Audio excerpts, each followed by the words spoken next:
Yo, what's up, everybody? It's King's Clan here. No.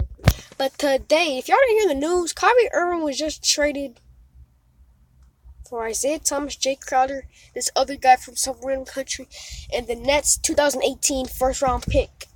This pick will work out great for the Cavs because you know how the Nets are trash. They can probably get Marvin Bagley, turn into a great player, and then the Cavs will be stacked. LeBron James, Marvin Bagley, Isaiah Thomas. That team will be it will be nice. But it'll be really nice. I'm not saying anything else. So I'm about to react to the video. They got the here, so let's get into it. As of right now, the Celtics won this trade. Stephen A., you can get into all the reasons you may think otherwise later. I'm not talking about who the Nets pick may turn out to be. I'm talking about or the fact that the Cavs did an amazing job trading essentially a distressed asset. I'm talking about right now who won the trade. The answer is the Celtics, because if the history of the NBA has taught us anything in terms of trades, it's that the team that wins the trade is the team that gets the best player in the deal. Now, I love Isaiah Thomas. Pound for pound, inch for inch, maybe the greatest basketball player who ever lived. Who his size has ever done what he's done? I love him. Yeah, I always say Westbrook's my favorite player. His competition comes from Isaiah.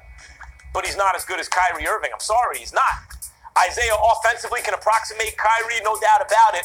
And I always complain about how Kyrie doesn't play defense. But the difference between Kyrie and Isaiah is Isaiah's simply too small to play defense. You must hide him, which is why they had more success, I hate to say it, in the playoffs last year when he wasn't on the court sometimes. You have to hide him on defense, and teams exploit that, especially in the playoffs. Kyrie doesn't always play defense, and it irks me. He doesn't always make the people around him better, and he should, but Kyrie's capable of playing defense and oftentimes saves it for very high leverage moments. In fact, when he plays defense, he's quite good at it. Kyrie is the best player in this deal with the potential to get even better. Also, by the way, he has upside and all that, I get it. We're talking about the principal players in this deal. He's also the youngest player in the deal of the players currently in the NBA. We're not talking about the draft pick.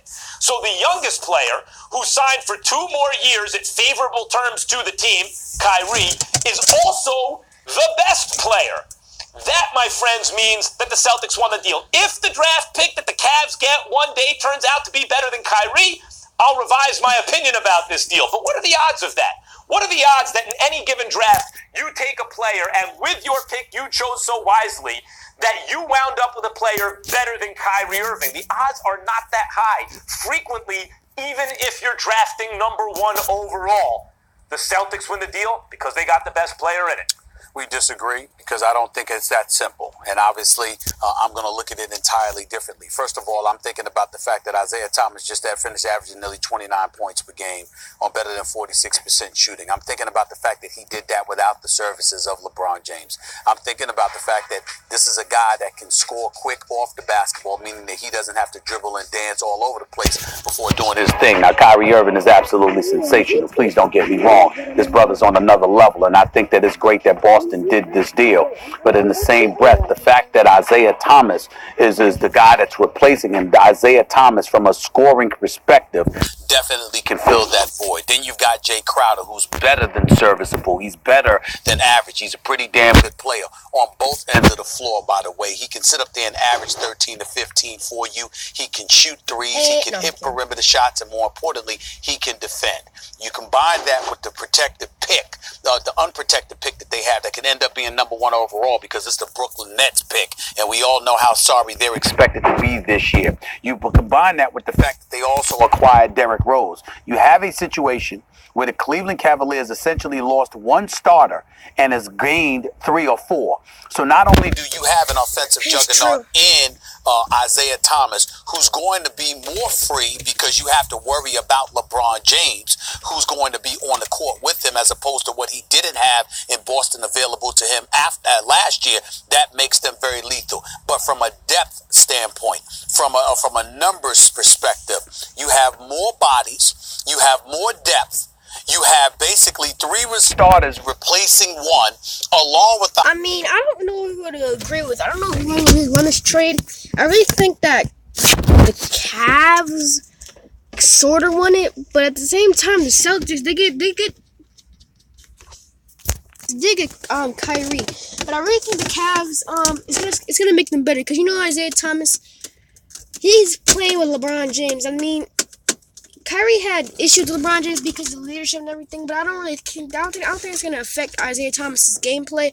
And also, the Cavs got Derrick Rose, and if they can move Derrick Rose to like a shooting guard position, that'll be like really good because they'll have a bunch of starters. They have even Jay Crowder. He's a good bench starter.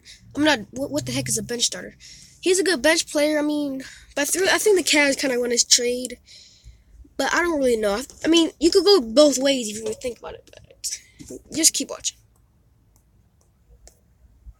A high pick, and you're still in position to come out of the East. The bottom line is that I think that Cleveland... Oh yeah, I forgot. And number 1 overall pick, that can be another starter next year. I mean, they could probably get some good rookie that can develop into a nice Kevin Garnett type like player, if you know what I'm talking about. And that could be their new power forward center. That team will be stacked unless LeBron James leaves next year. But for real though, I mean, I really think the Cavs. Yeah, I'm agreeing with Mr. I'm agreeing with.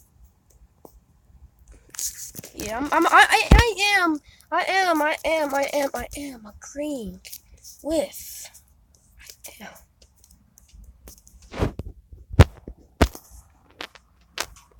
I'm agreeing with him. I mean, that's pretty awesome. But I mean,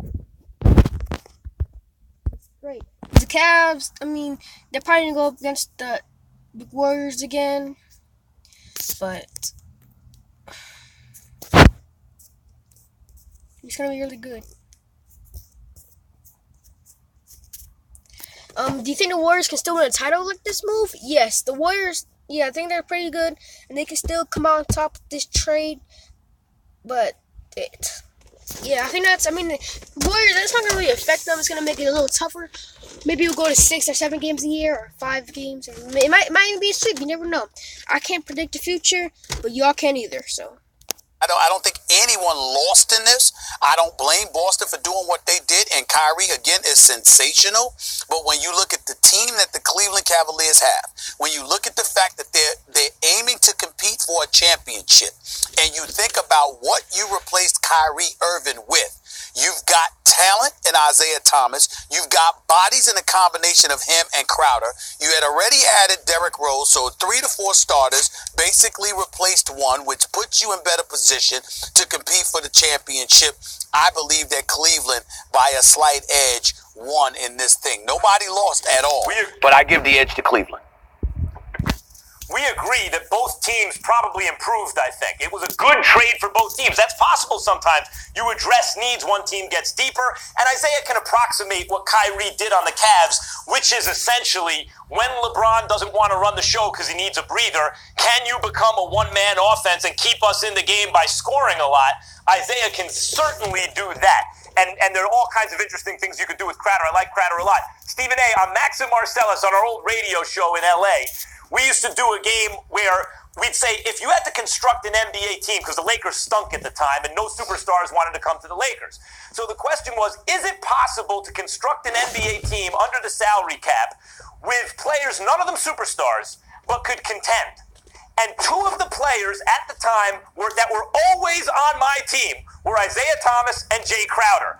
Always. Those are excellent players. I love Thomas. I love Crowder. Great job by the Cavs. But keep in mind the name of the game. Well, the point of the game was if you can't get a superstar, and I love Isaiah, but I'm talking about one of those guys. If you can't get one of those guys, what do? Isaiah Thomas at the time, certainly Jay Crowder. But the point is, Kyrie is one of those guys.